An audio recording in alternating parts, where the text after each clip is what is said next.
Genghis Khan remains a resonant figure in history, renowned for establishing one of the world's most expansive empires and commanding an unparalleled military force. To this day, he stands as one of the most influential yet debated emperors. His methods of dealing with enemies and consolidating power contribute to the controversies surrounding his legacy.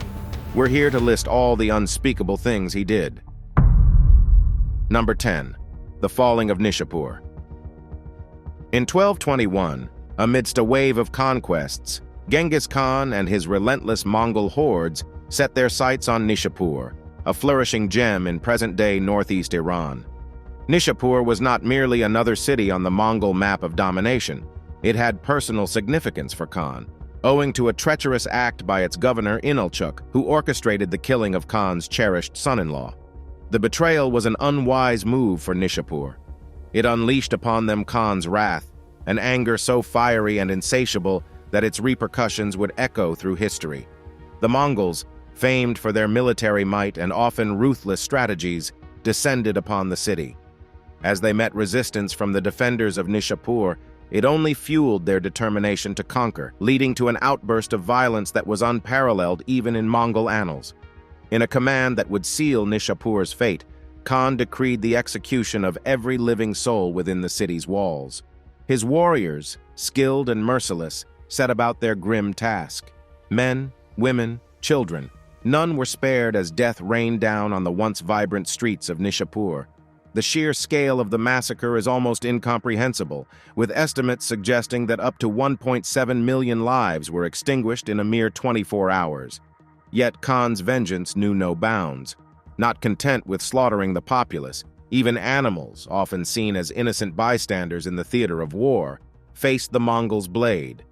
Cats, dogs, and other creatures fell in droves, further cementing the total annihilation of life in Nishapur.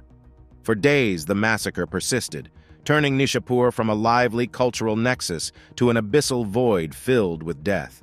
Its streets, once bustling with trade and laughter, now bore silent witness to the horrific aftermath of Khan's rage. But the finale of this devastation was yet to come. In a move that chillingly combined both triumph and terror, Khan ordered the decapitated heads of the victims to be stacked into a grotesque pyramid. This macabre monument was not just a testament to his victory, but also a stark warning, resonating with the clear message, "Defy the Mongols and face utter annihilation." Through Nishapur's tragic end, Genghis Khan's terrifying power was solidified in the annals of history. Number 9. The downfall of the Khwarezm Empire. The vast Khwarezm Empire, a beacon in Central Asia, soon became Genghis Khan's target in the early 13th century. This clash marked a dark chapter in Khan's expansion, turning a thriving state to ashes. The stage was set when Shah Muhammad II of Khwarezm erred grievously. Hoping to foster trade and diplomatic ties, Khan dispatched a 500-strong Mongol caravan. However, the Shah, wary of the Mongols, labeled them spies and authorized their execution. Infuriated, Khan vowed revenge, amassing a staggering 200,000-strong Mongol army. Their retribution was rapid and ruthless. Cities in defiance faced devastation. Otrar was first, home to Governor Inalchuk, the mastermind behind the caravan's massacre. Genghis retaliated fiercely, executing Inalchuk by pouring molten silver into his eyes and ears, a brutal, symbolic reprisal. From Otrar, Khan's force surged, unstoppable, through Khwarezm, city after city capitulating to their might. Bukhara, Samarkand, and Khiva weren't spared, their streets echoing with terror, landscapes scarred with death. Stories emerged of rivers turning crimson and once buzzing marketplaces transformed into silent, scorched graveyards. Civilians faced the wrath. Countless lives were snuffed out, homes demolished, and treasures pilfered. In Bukhara, a grim order demanded every soul's death, even animals. The city's remnants, like the towering Kalyan minaret, stood lonely, testifying to a glorious past. Yet Khan's savagery extended beyond sheer physical destruction. Aiming to obliterate Khwarezm's cultural spirit, he torched libraries. Inestimable manuscripts became ashes, scholars met death, and a cultural and intellectual chasm formed in the heart of the region. Number 8. The downfall of Urgench. After traversing the Khwarezm Empire, Genghis Khan set his sights on its heart, Urgench. This city, known for its affluence, cultural significance, and architectural wonders, faced a profound transformation under Khan's rule, becoming a significant event in his expansionist journey. The assault on Urgench was monumental. Commanding a vast force, Khan approached from various angles, employing advanced siege tactics. Urgench's inhabitants, recognizing the stakes, mounted a robust defense. However, the unwavering Mongol army pressed forward, overcoming the city's protectors after months of battle. Urgent, a city renowned for its wealth, culture, and the grandeur of its buildings were the punishment that befell. This majestic city was nothing short of devastating, marking one of the bloodiest chapters in the history of Genghis Khan's conquests. The siege of Urgent was unlike any the world had ever seen. Genghis Khan led a vast army attacking the city from multiple directions, and employing strategic siege warfare, the resilient inhabitants of Urgent put up a strong defense, and their will to fight fueled by their desperate situation. However, the ferocious Mongol forces were relentlessly showing no mercy to the defenders after several months of intense fighting of the city's defenses finally fell. What followed was a brutal episode of wholesale slaughter and indiscriminate violence. Genghis Khan's order was clear. No life in urgency was to be spared. His warriors descended upon the city, executing men, women, and children without any distinction. It is said that the Mongols engaged in a chilling contest, with each soldier required to present the severed heads of their victims. Piles of skulls were erected throughout the city as a grim testament to the Khan's victory. Such was the scale of the carnage that the city's once teeming canals were said to be blocked with the bodies of the dead, apart from the massacre of its inhabitants. The city itself was systematically dismantled. Beautiful palaces, grand mosques, and libraries that once echoed with wisdom were razed to the ground.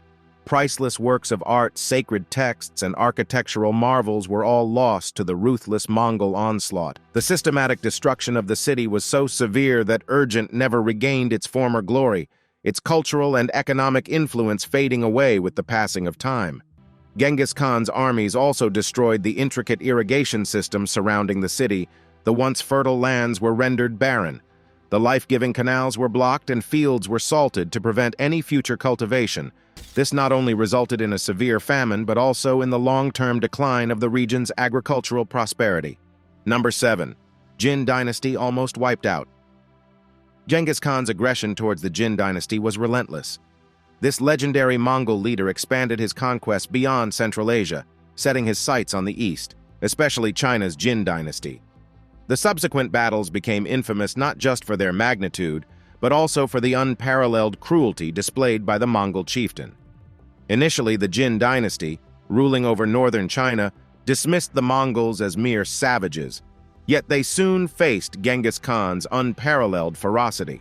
The onslaught began in 1211 with the Mongols launching continuous assaults on the Jin territories. Upon capturing a city, its denizens faced extreme cruelty, with many massacred or enslaved, infrastructures destroyed, and farmlands desecrated, leaving a legacy of desolation. The 1215 siege of Zhongdu, the Jin dynasty's capital, stands out for its brutality. For 12 months, the city's residents faced incessant attacks and dwindling supplies. When Zhongdu capitulated, Genghis Khan's vengeance was total. The once thriving metropolis was pillaged and burned, and its populace was either killed or enslaved. This destruction, even by Genghis Khan's standards, was extraordinary. Post over 20 years of conflict, the Jin dynasty was obliterated. Their grand palaces, libraries, and temples turned to dust, their rich culture nearly erased, and a vast chunk of its citizenry wiped out. But the devastation wasn't just physical. The Mongols also looted immense wealth, greatly benefiting the Mongol Empire. Many talented Jin artisans and craftsmen were imprisoned and transported to Mongolia, causing a notable cultural and intellectual vacuum for Jin. The warfare Genghis Khan waged against the Jin dynasty showcases the ruthless tactics he used to fulfill his desires. This devastating conflict led to the collapse of a significant Chinese dynasty, casting a lasting shadow over China's chronicles. The defeat of the Jin dynasty by Genghis Khan was a crucial juncture in Mongol invasions, underscoring his unwavering thirst for supremacy, even if it meant extreme savagery. This campaign solidified his reputation as an unforgiving conqueror, demonstrating his boundless cruelty. Number 6. Human shields. In his relentless pursuit of power, Genghis Khan adopted a myriad of fierce methods. Among these, the utilization of human barricades in warfare stands out, vividly illustrating his merciless nature. This strategy showcased not just his military acumen, but also the extremities of his cruelty towards adversaries. Human barricades became a hallmark during his military campaigns. They acted as living protection for his warriors, shielding them from the onslaught of enemy weaponry. Simultaneously, they played a mind game, as adversaries were often hesitant to strike, fearing the inadvertent killing of their compatriots. Typically, the ones chosen as human barricades were the captured survivors from prior victories. These hapless souls, irrespective of age or gender, were thrust to the Mongol army's front lines, inevitably becoming the initial recipients of defensive actions from the opposition. Their existence was deemed merely collateral in the grander Mongol scheme. A notable demonstration of this grim strategy occurred during the siege of Nishapur. After subduing the city, Genghis Khan compelled its surviving citizens to become human barricades in subsequent combats. This harrowing tactic culminated in the tragic deaths of countless innocents, ironically at the hands of their kin, in a frenzied bid for self-preservation. Beyond its obvious protective role, the deployment of human barricades added another layer of psychological warfare. Confronted with familiar faces at the vanguard, enemy forces frequently faced internal conflict, weakening their resolve and unit integrity. Coupled with the already daunting reputation of the Mongol horde, this made them an even more daunting adversary. This method also sent a grim premonition to regions and kingdoms yet to experience the Mongol onslaught, signifying the grim fate awaiting those who chose defiance against Genghis Khan's juggernaut. By resorting to such a heartless approach, Genghis Khan accentuated his callousness and blatant indifference to human life's value. The employment of human barricades epitomizes the lengths he was prepared to traverse in his pursuit of dominance. This not only reflects his tactical brilliance, but also amplifies the unfeeling essence of his war endeavors. The traumas borne by these living barricades etch an everlasting chapter in tales about Genghis Khan, further entrenching his legacy as one of history's most daunting and pitiless rulers. Number 5. The Massacre of the Kharid Tribe. Genghis Khan's notorious campaigns extended beyond vast kingdoms and affluent cities.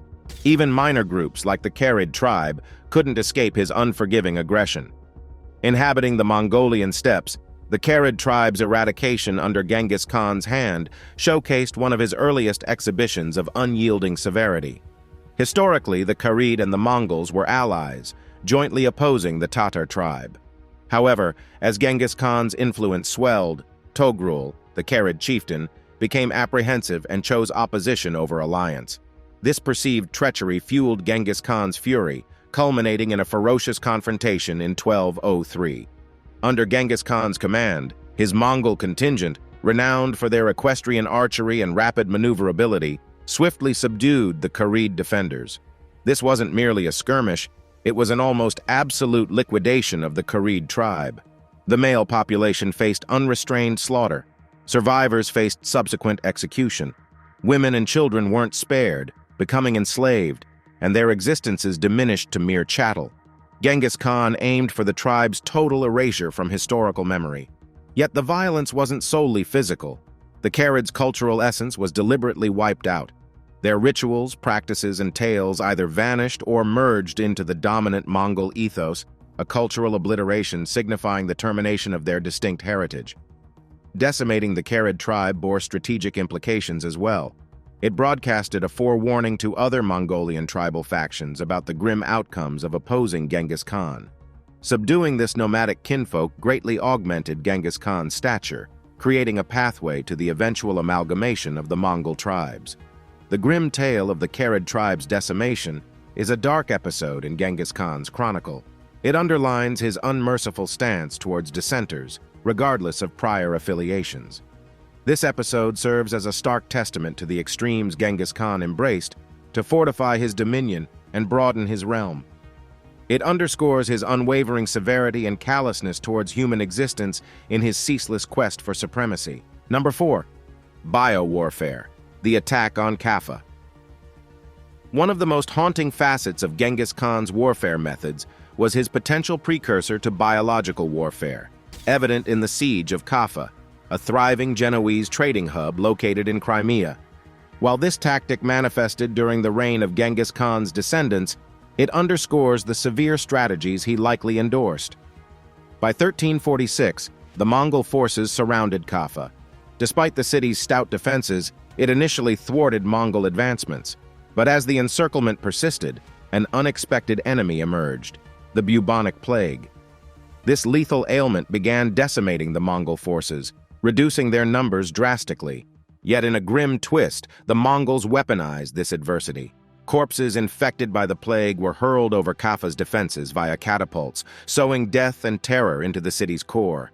This macabre instance of bio-warfare was a game-changer. The swift transmission of the disease within Kaffa's confines led to widespread mortality and chaos. In desperation, Kaffa's inhabitants abandoned their homes, inadvertently transporting the contagion to European territories. Their exodus instigated the proliferation of the bubonic plague, subsequently termed the Black Death, sparking one of history's most catastrophic epidemics. Although Genghis Khan's progeny orchestrated the Kaffa siege, the employment of such a merciless bio-warfare technique mirrors the extremes established during Genghis Khan's dominion. It exemplifies the boundaries the Mongol dynasty was prepared to breach for triumph, even if it catalyzed a fatal pandemic's genesis. The Kaffa siege epitomized an early venture into biological warfare, with repercussions that reverberated across Europe. This event emphasizes the Mongols' relentless and groundbreaking martial maneuvers, while also spotlighting the harrowing toll of their inexorable campaigns. This episode further cements the legacy of Genghis Khan and his lineage as formidable, unyielding conquerors whose martial exploits indelibly reshaped global history. Number 3. The attack on Herat. In the city of Herat, once the crown jewel of the Khwarezm Empire, a dark chapter of history unfolded. Once celebrated for its cultural riches, Herat became a grim testament to Genghis Khan's relentless cruelty. The saga, known as the Scourge of Herat, mirrors Khan's uncompromising strategy to quell dissent.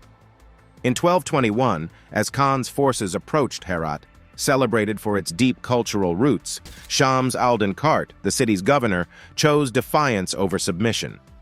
This decision marked Herat's fate, leading to one of the Mongol conquest's harshest sieges.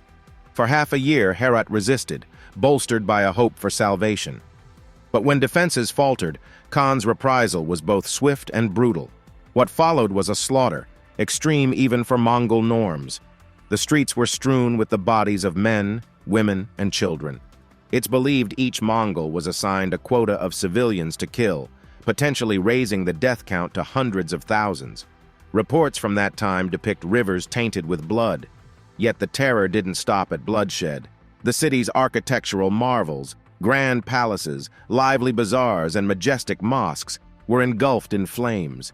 The lively Herat transformed into a desolate wasteland, its magnificence masked by smoke and debris. The Scourge of Herat stands as a haunting reminder of Genghis Khan's extreme measures, intertwining brutal mass murder with the erasure of a historically rich city, underscoring his unyielding drive to instill terror and dominate his immense territory. Number 2. Worst execution methods. Execution techniques such as the breaking wheel and molten silver exemplified Genghis Khan's reign. Beyond his fierce military exploits, he is remembered for the terror he sowed through gruesome execution methods. These weren't just acts of cruelty. They were calculated tools to solidify his dominance and deter resistance.